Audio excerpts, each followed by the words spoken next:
donné, on parlera plus, Dieu voulant, on prendra le temps, je prendrai le temps, Dieu voulant, ou un autre, pour vraiment rentrer en profondeur avec la Sainte Seine, l'importance de tout ça. Vous savez, on a dit qu'on a eu des transformations, il y a eu des personnes qui ont eu autant les hommes, les jeunes que les femmes, au travers de la rencontre avec Dieu, et même avant, évidemment, mais surtout que Dieu est en train de faire une œuvre au Québec, on le sait. Il en fait une dans l'église où on est, il en fait une dans les églises où je connais aussi. Et je suis béni, il y a des grandes choses qui s'en viennent, je vous le dis tout de suite. Je ne parlerai pas trop de ça.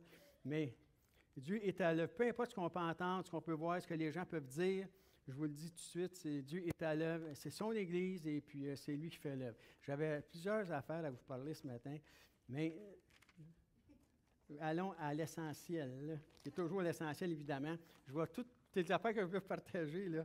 Mais on parle, ce mois-ci, de la puissance de la parole. Combien croient que la parole de Dieu, c'est une puissance? Amen. Ce n'est pas la parole de n'importe qui, là. Comme je disais la semaine passée à la retraite, tu sais, à rencontre avec Dieu. Tu sais, des personnes qui, au travers des siècles, au travers des années, il y a beaucoup de personnes qui ont eu des grands noms, des grandes renommées, parce qu'ils étaient connus soit avec leur qualité sur politicien, ou des conquêtes qu'ils ont eu, quoi que ce soit. Mais personne ne peut rivaler avec Christ et surtout pas l'égaler. Donc, au travers des siècles, ça a toujours été la personne la plus importante. C'est la personne qui a transformé nos vies, mais qui a transformé le monde entier.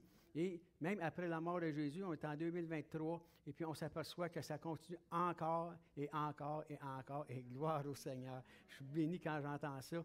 Et puis maintenant, ce qu'on veut faire, c'est que pas juste dire « Ah, ben là, on s'assoit, puis c'était le fun, puis c'était beau, puis c'était le fun, des belles... » Non, non, on doit faire plus que ça. On est participant de la nouvelle nature que la Bible dit. Donc, c'est à nous de vraiment se lever, comme on a fait tantôt, comme qu'on fait aussi, les gens qui ont été évangélisés cette semaine, tout, et je donne la gloire à Dieu. Donc, on doit répandre la bonne nouvelle de l'Évangile et puis garder notre position en Jésus-Christ. On est des conquérants, on l'a chanté tantôt. Donc, des conquérants, c'est pas assis dans les éboueurs chez eux puis attendre que les autres fassent la job. Des conquérants, c'est le monde qui se lève et qui y vont. Amen. Merci Seigneur. Fait que, c'était pas ça, mais... Fait que c'est ça la puissance de la parole de Dieu. Écoutez, je vais faire ça bien vite, là. OK? Évangile selon Jean, évidemment, premier chapitre. C'est important de savoir, c'est beau la puissance de la parole, mais c'est quoi ça, la parole? Peut-être que la majorité d'entre nous savent, mais peut-être des gens ne savent pas. Qui est la parole? Et ça dit ici, premier chapitre de Jean, le verset 1, ça dit, « Au commencement était la parole, et la parole était avec Dieu, et la parole était Dieu. » Bon, déjà là, on a une bonne nouvelle. La parole était Dieu. C'est quoi sa puissance? Elle était au commencement avec Dieu. Toutes choses ont été faites par elle, et rien de ce qui est fait n'a été fait sans elle. Ça dit que la parole de Dieu, tout a été fait par la parole de Dieu. L'univers a été créé par la parole de Dieu. Donc, c'est une puissance. Méchante puissance, comme on dit. Mais maintenant, cette puissance-là, ça a pris forme. Au verset 14 du même chapitre, ça dit « Et la parole a été faite chair, et elle a habité parmi nous, pleine de grâce et de vérité, et nous avons contemplé sa gloire, une gloire comme la gloire du Fils unique du Père, devenu du Père. » Donc, ici, on a pris la Sainte Sainte tantôt, on a vu ce que c'était en rafale un peu, mais par contre. Mais tout ça pour dire que la parole de Dieu, c'est Jésus-Christ qui a été fait chair. Et c'est pour ça que ça a une puissance. Là, on est en train de dire que la parole, tu sais, quand l'apôtre Paul dit « Je veux le connaître lui et la puissance de sa résurrection ». Il veut connaître Jésus et la puissance de sa résurrection, la puissance de la parole. La parole en Jésus-Christ a été ressuscitée. Au commencement, la parole a créé toutes choses, a transformé les personnes, puis par le péché dans le monde, par les gens qui commençaient à être plus ou moins intéressés ou quoi que ce soit, moins d'importance, ils considéraient plus leur vie que la vie de Christ. Bon, ça a été altéré pas mal, la parole de Dieu. Et puis, jusqu'à un point, jusqu'à un moment donné, on dit qu'il y avait un peuple, une génération qui n'avait jamais entendu parler de Dieu. C'était rendu tellement fermé qu'il n'avait jamais entendu parler de Dieu. Fait que j'ai regardé, il ne précisait pas le Québec, mais qui n'a jamais entendu parler de Dieu. Jusqu'au jour où le roi Josias, son secrétaire, dans le fond, faisait le ménage, a trouvé le livre, il est retourné, puis ainsi de suite. La parole a recommencé. Il a mis ça en règle. Donc, c'est à nous de faire ça. C'est à nous de se lever, puis commencer vraiment à donner vie à la parole de Dieu. Amen. Pour ceux qui ne croient pas, pour ceux qui ne croient plus, tout simplement. Là, je vais tout enlever mes autres affaires, je vais aller dans la dernière page. Dernière page. C'est bien la dernière, hein? Amen. Parce que je veux juste dans une affaire. Le psaume 107, 19 à 21. Psaume 107, 19 à 21. Regardez bien ce que ça dit. Psaume 107, oui. Dans leur détresse, ils crièrent à l'Éternel. Est-ce qu'il y en a qui sont en détresse ou qui ont déjà été en détresse? Je suis content parce qu'il n'y en a pas trop. C'est ça qu'on veut. Ça prouve que vous avez crié à l'Éternel. Les autres, je ne sais pas que vous n'avez pas crié, mais... Dans leur détresse, ils crièrent à l'Éternel et il la délivra de leur angoisse. L'autre verset. Il envoya sa parole, il la guérit, et il fut échappé de la fosse. Qu'il loue l'Éternel pour sa bonté et pour ses merveilles en faveur des fils de l'homme. Voyez-vous, il envoya sa parole et il la guérit. Quand les gens entendent, quand que Dieu entend la détresse des personnes, les gens pensent, je ne sais pas comment ça se fait, il ne me répond pas, puis qu'est-ce que j'ai fait, puis, tu sais, l'ennemi va essayer de t'accuser, c'est l'accusateur des frères, il va essayer de dire, si Dieu ne te répond pas, c'est parce qu'il y a une raison. Il y a quelque chose que tu ne fais pas de pas correct ou quoi que ce soit. Est-ce qu'il y en a qui ont déjà connu ça, qui ont déjà pensé ça? Oui, hein? Bon, mais c'est ça. Mais le Seigneur dit, non, gars, ils crièrent à l'Éternel, il les délivra de toute leur angoisse. Maintenant, Matthieu 8. Je vais faire comme je l'ai dit, un peu plus rapide, mais ce n'est pas grave, ça. Matthieu 8, regardez ce que ça dit. Si on parle ici de la parole, on parle de la puissance de la parole. Le centenier, le serviteur du centenier, vous savez? Le verset 8 dit ici, « Le centenier répondit, Seigneur, je ne suis pas digne que tu entres sous mon toit, mais dis seulement une parole et mon serviteur sera guéri. » Le centenier ici avait reconnu la puissance de la parole de Dieu. Il a reconnu la puissance. Il dit, je ne suis pas digne de ça. Je ne veux pas nommer personne, mais peut-être que parfois on va dire, je ne suis pas digne de ça. Hein, on se regarde, on dit, mon ami, qu'est-ce que j'ai dit, qu'est-ce que j'ai fait? Ça n'a pas d'allure, tableau. Je ne suis pas digne de ça. Mais le Seigneur dit, gars, il dit, lui, le centenier, je ne suis pas digne que tu rentres sous mon toit. Mais il connaissait la puissance de Dieu. Au travers de ça, il avait vu, il avait entendu Jésus, il devait le suivre. Il faisait partie de la cohorte. Fait que là, il devait le surveiller, puis tout ça. Hein, les soldats surveillaient Jésus, puis tout ce qui se pouvait se dire. Mais il voyait qu'au travers de ça, les miracles se produisaient. Les gens qu'on regarde, que ce soit des politiciens ou des personnes, des policiers, peu importe, avocats ou autres, il y en a qui parlent peut-être pas fort, mais ils voient qu'est-ce qui se passe. Ils voient qu'est-ce qui se passe. Comme qu'ils faisaient. Pour ça qu'ils disaient à un moment donné, moi je ne peux pas parce que là, je ne me sens pas pantoute avec vous autres. Là, je suis là pour vous trouver en défaut, dans le fond. Puis vous arrêter, puis quoi que ce soit. Mais il y a une chose que je sais, par exemple. Si tu dis seulement une parole, mon serviteur va être guéri. Parce qu'il voyait ce qui se passait. Il reconnaissait la puissance de la parole de Dieu. Et c'était à cause de ça. Et souvent, on va être porté à ne pas le faire parce qu'on va dire, on ne se sent pas digne, qu'est-ce que le monde va penser, qu'est-ce que j'ai fait. Mais ce n'est pas nous qu'on présente au monde. Il faut se rappeler ça. C'est Jésus-Christ qu'on présente au monde. C'est la puissance de Jésus-Christ qu'on démontre aux gens. Donc, ce n'est pas à nous. Tu sais, des fois, tu dis, je ne sais pas, aujourd'hui, je ne suis pas. Regarde, ce n'est pas ça. Là. Dieu t'envoie, vas-y. Il dit une parole, même que la main sur une épaule, quelque chose comme ça, peu importe, c'est assez des fois. Un sourire, quelque chose. Simplement.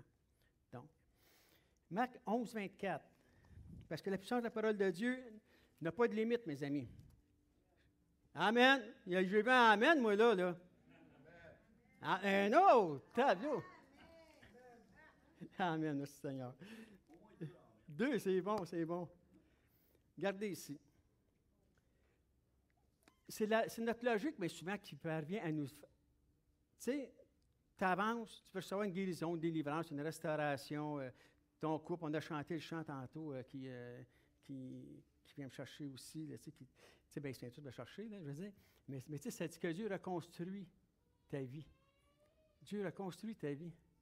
Ouais, mais j'ai eu tant d'échecs, j'ai eu des divorces, j'ai fait ci, j'ai fait ça, là, tu sais, c'est assez, là. C'est dit, Dieu reconstruit ta vie. À chaque fois que tu es au Seigneur, Dieu reconstruit ta vie. C'est ça la puissance de sa parole. Tu t'appliques dans sa parole, tu la mets dans ta vie est transformée. Ta vie est transformée. Pourquoi un, ça prend plus de temps que l'autre? Je ne le sais pas. Pourquoi qu'un meurt à 100 ans et l'autre à 10 ans? Je ne le sais pas. J'aimerais ça que vous disiez ça un matin, mais je ne le sais pas. Mais l'affaire que je sais, c'est qu'on va tout savoir quand on va être avec le Seigneur. Et c'est ça que. Mais titre à ce temps-là, c'est de savoir que la parole de Dieu est puissante et est vivante. Elle agit encore aujourd'hui. Elle délivre, elle sauve, elle restaure. C'est vraiment miraculeux, la parole divine de Dieu. Et c'est notre logique qui vient en sorte de commencer. L'ennemi vient mettre le doute, puis on commence à penser. Bien voyons, ça n'a pas d'allure. Il a prié pour moi, il me semble que j'ai plus mal dans l'épaule. J'ai plus mal. Là, c'est-tu mal? C'est plus. Il me semble que j'ai pas mal. Tu sais, c'est comme qu'on dit, des fois, on fait une petite blague avec ça. Tu sais, on dit hier, là, le tableau, tu sais, aujourd'hui, je ne suis pas capable de me lever les bras plus que ça. Pas que c'est. Hier, j'ai levé de mannequin, mais aujourd'hui.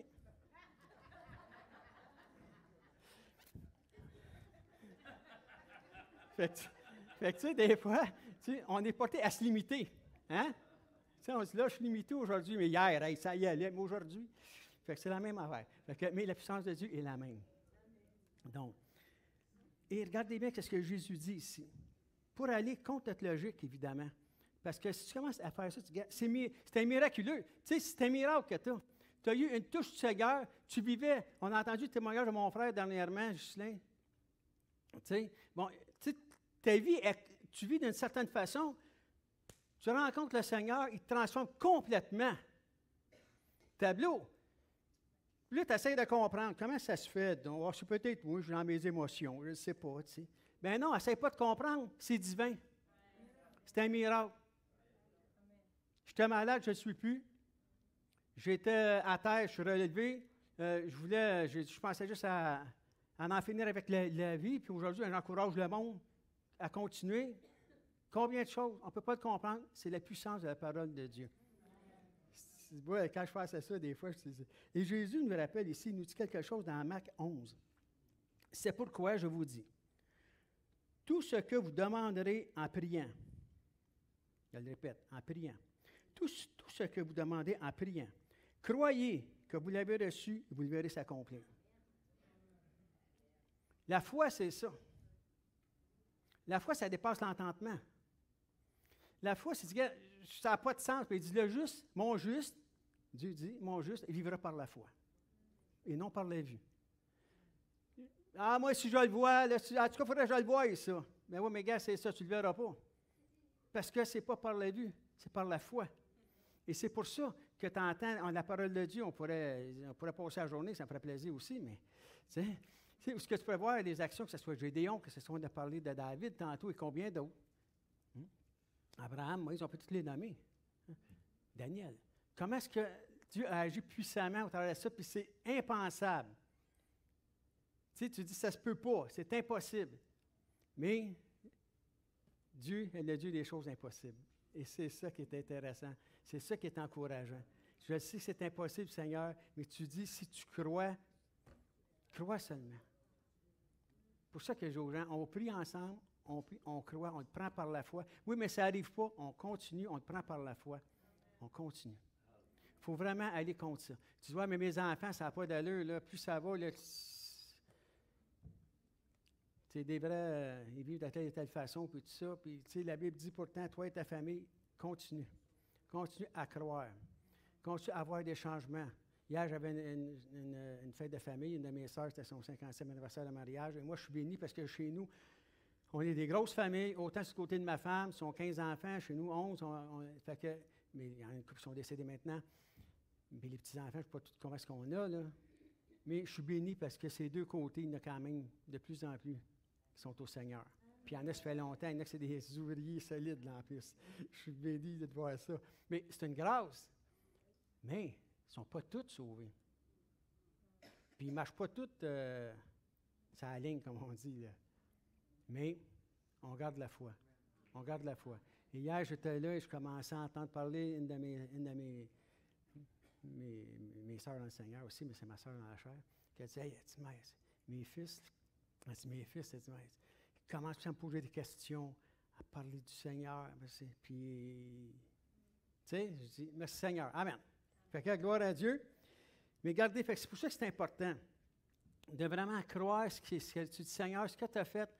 Je crois en Jésus. Je crois en la parole de Dieu, en ta puissance. Et c'est pour ça que je disais tantôt, quand j'ai commencé, l'apôtre Paul disait, je voulais le connaître, lui, Jésus, et la puissance de sa résurrection. La parole qu'on a lue est ressuscitée. Elle prend vie dans notre vie. Elle prend vie, elle prend forme. Donc, on peut continuer à faire les mêmes choses. C'est ce que ça dit. Ma parole est la même hier, aujourd'hui et éternellement. Parce qu'elle est ressuscitée. Les gens pensaient que c'était mort. Combien de personnes ont dit dans le passé, les siècles passés, oh, on n'entendra plus parler de ça, c'est fini, ah, de Dieu, c'est fini. On passe à d'autres choses. Hein, on s'en va là, vraiment vers un monde. Bon. Ils ont beau tout essayer. Jésus dit, ils ne prévoiront pas mon Église, ils ne prévoiront pas, rien ne va pouvoir prévoir contre elle.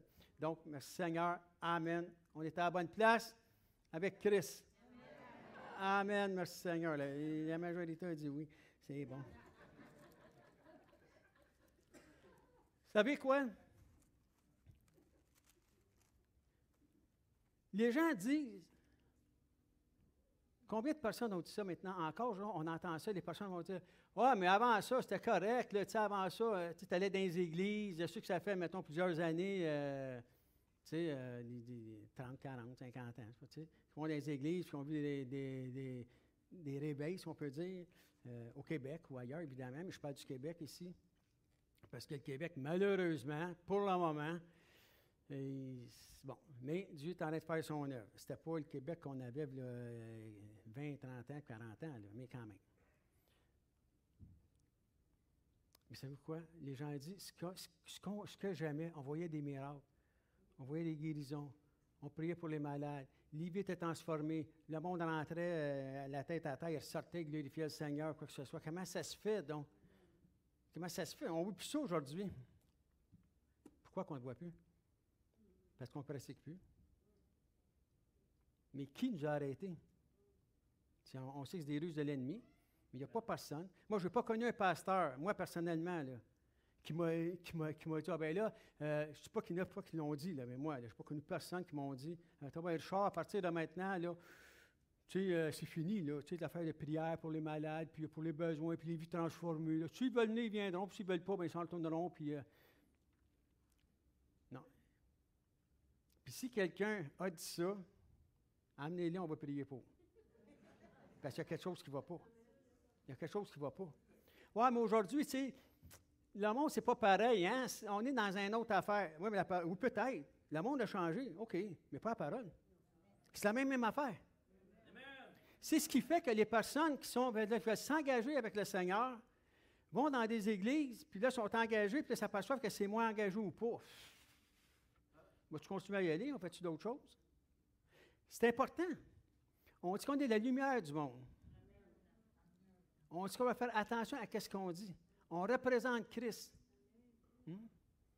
Comme je disais parfois, Jésus il est venu une fois, il s'est présenté, il a représenté la parole, il a dit la parole de Dieu, il a dit son enseignement, tout ce qu'on doit faire. Okay? Ils l'ont crucifié. Les gens disent, s'il reviendrait, là, je verrais s'il reviendrait. S'il reviendrait, là, ça serait une autre affaire. Bien, il est encore là, il est ressuscité. C'est pour ça que nous, on représente Christ, on le présente à nouveau. Il y en a qui ne l'ont pas connu, ou d'autres l'ont connu d'une autre façon. Tu sais? Et puis Jésus dans la crèche, lui-même, il ne peut pas rien faire. Il est trop jeune. On va aller voir sa mère. L'autre, il est sur la croix, il est mort. Et puis, fini notre affaire, nous autres. Là. C'est pas ça. On parle de Jésus ressuscité. La parole de Dieu est vivant. Et gardez bien ce que je pense que c'est important. On va aller ensemble lire quelque chose. Luc 5. Luc, tu vois. Je vais juste me regarder comme faux, parce que j'en ai coupé un peu. Regardez bien, Luc 5. Et je voudrais qu'on porte attention à ça. Qu'on porte attention à ce qu'on va lire. Tout est important. Une parole va toucher plus que d'autres. Mais on parle ici de transformation. Comment est-ce que les personnes peuvent être transformées? Des personnes qui ont connu le Seigneur, qui ont délaissé le Seigneur. J'en connais. Vous en connaissez, sûrement, malheureusement. Des personnes qui ont servi dans l'Église, qui ont servi le Seigneur. Peut-être, il y en a qui servaient plus l'Église que le Seigneur, mais on a peut-être tout fait ça à un certain moment donné. Hein? Ou ce que ça nous tentait peut-être plus ou moins, mais on y allait pareil parce qu'on ne voulait pas perdre de notre ministère. Tu sais. Fait que ma réalité, là, c'était pas ça. Là, tu sais. Mais ta vraie relation avec Christ.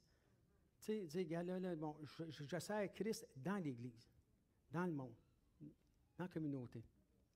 C'est important de le reconnaître.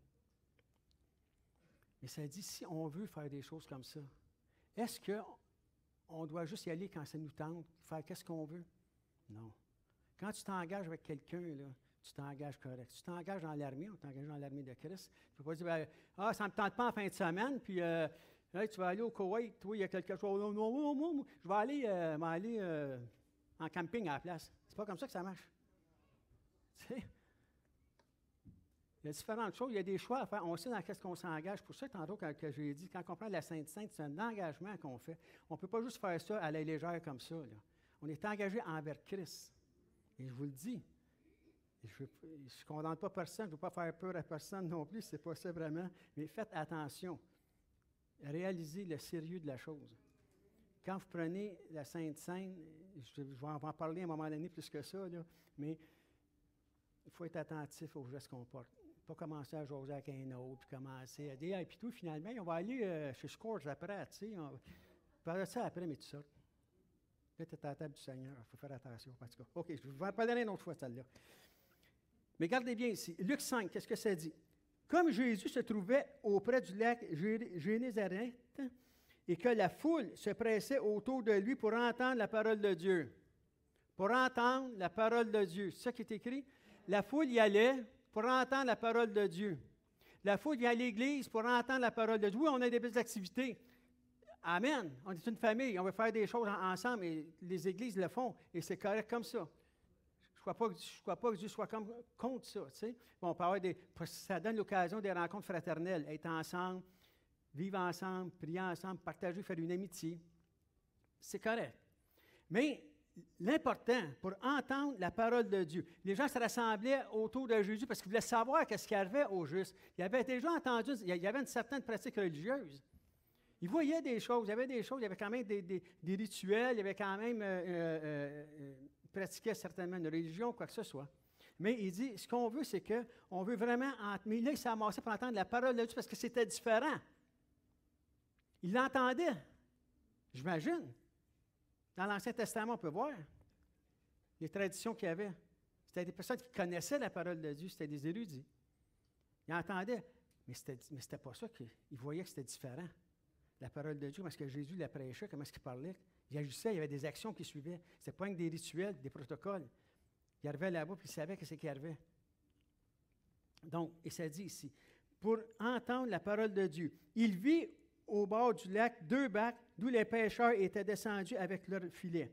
Il monta dans l'une de ces bacs qui était à Simon, qui est Pierre, Simon-Pierre, et il le priait de s'éloigner un peu de terre. Puis il s'assit, et de là-bas qu'il enseignait la foule. Lorsqu'il eut cessé de parler, il dit à Simon, « Avance en pleine eau et jetez vos filets pour pêcher. » Avancez en pleine eau et jetez vos filets pour pêcher. Simon lui répondit, « Maître, nous avons travaillé toute la nuit sans rien prendre, mais sur ta parole, je jetterai le filet. » Et la Bible dit dans l'autre verset, ils ont retiré les filets, mais les filets sont brisés tellement qu'il y en avait. Et c'est ce qui arrive. C'est que les gens ont cessé d'avancer en pleine eau. Ils se limitent d'être juste sur le bord du lac, puis entendre, puis écouter, sur le bord de la chaloupe, comme on dit, puis écouter. Sur le bord de la barque. Tu sais, puis, ça ne fait pas leur affaire, ils ne se mouillent pas les pieds pantoute, ils s'en vont. Mais avec le Seigneur, c'est pour ça que ça dit, il dit, oui, mais Seigneur, je l'ai fait. On l'a fait toute la nuit. C'est l'obéissance. Obéissance dans la foi. Amen. Il a agi par la foi. Amen. Mais il dit, Seigneur, il dit, sur ta parole, sur ta parole, je vais mettre les filets. Ça ne tentait pas de le faire. Il l'avait essayé, il était fatigué, il disait, on fait ça toute la nuit, il n'a pas pu recommencer. Tu sais. Mais il dit, gars, mais sur ta parole. Il a vu que la puissance de Dieu s'est manifestée là. Sur ta parole. Et c'est pour ça que je dis, moi, il y a des personnes qui avancent pour être, que ce soit guéri, délivré, peu importe, un travail, restaurer le couple, ça peut être n'importe quoi. Les enfants, juste être peut-être mieux dans sa condition, ou peu importe. Tu dois avancer tant ou si longtemps que Dieu n'a pas fini son œuvre. Et c'est ça que je vous encourage ce matin. Je sais que le temps passe, l'heure passe, tout ça. On a prié pour les malades tantôt. On va prier encore. On va prier encore. Les semaines. On dit qu'on doit on va mettre la parole de Dieu en action. La puissance de la parole de Dieu. On ne fait pas ça désordonné, là. Tu sais, tout à chacun commence. Non, non, non. Mais parle avec le Seigneur. Comment est-ce que Dieu le fait? On le fait. Seigneur, comme un matin, c'est hop, on prie pour le besoin, c'est spontané. C'est spontané. Jésus était là-bas, il se prenait avec quelqu'un qui était malade, il le prenait, il commençait à prier pour. C'est pour ça qu'on peut s'attendre à ce que l'Assemblée soit différente. On ne fera pas toujours ça peut-être de la même façon, je ne sais pas. On veut se laisser guider par le Saint-Esprit.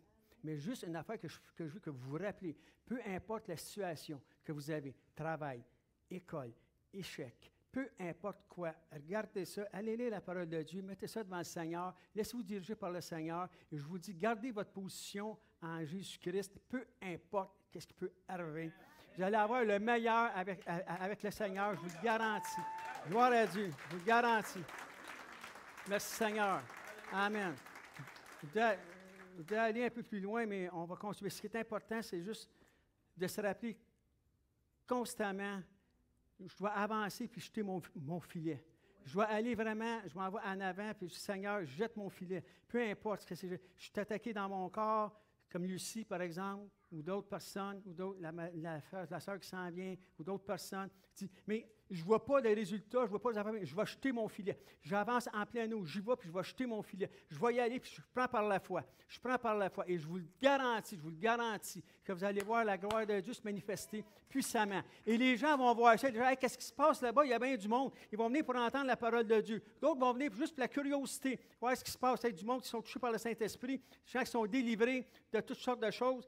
Mais ils vont entendre la parole de Dieu. Ils ne feront pas juste l'écouter, là, ils vont l'entendre, ils vont voir comment est-ce que ça se passe. Et c'est ça qu'on est appelé à faire pour le Québec, pour le Canada, et puis partout que le Seigneur utilise des gens ailleurs. Je connais des gens, je connais des églises dans différentes façons. Et je vous le dis, on doit travailler ensemble. Nous, Dieu nous appelle à d'autres endroits. L'œuvre de Dieu est là, l'Église de Christ, c'est ça qui est important. Ici, on doit être concerné pour les personnes. Quand une personne commence à avancer en avant puis prier, ouais, priez-vous, puis, comment tu dis ça, toi, là? Tu dis quand? Non, va t'asseoir. Tout simplement. Accorde-nous. Quand on dit aux personnes, moi, je me rappelle, vous avez des soirées de prière, ça finissait, vous le dites, là, minuit et demi, 1 heure, je te le dis, c'était fou, l'affaire. Puis, mais, parce qu'on restait en arrière. Même si je ne priais pas pour les personnes, j'étais dans la salle. Ceux qui peuvent. C'est pas tout le monde qui peut, ils ont des enfants, ils ont des occupations, mais moi, je pouvais le faire. Fait que je restais là. Je priais pour le monde.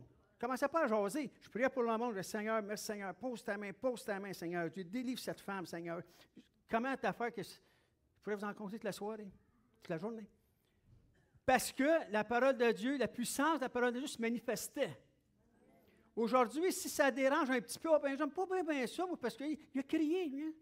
Oh, moi, là, je ne vais pas essayer d'entendre le monde crier. Bien, reste chez vous, tableau. Excusez-moi, là, mais... Excusez-moi, je n'aurais pas dû dire ça. Mais je veux dire... Non, mais excusez, là, je me laisse emporter. Non, mais... Je vais te laisser à la place, parce que là... Mais je veux dire, tout simplement... Non, mais quand tu viens là... Reste chez vous, puis prie pour moi. Mais là, ça y est,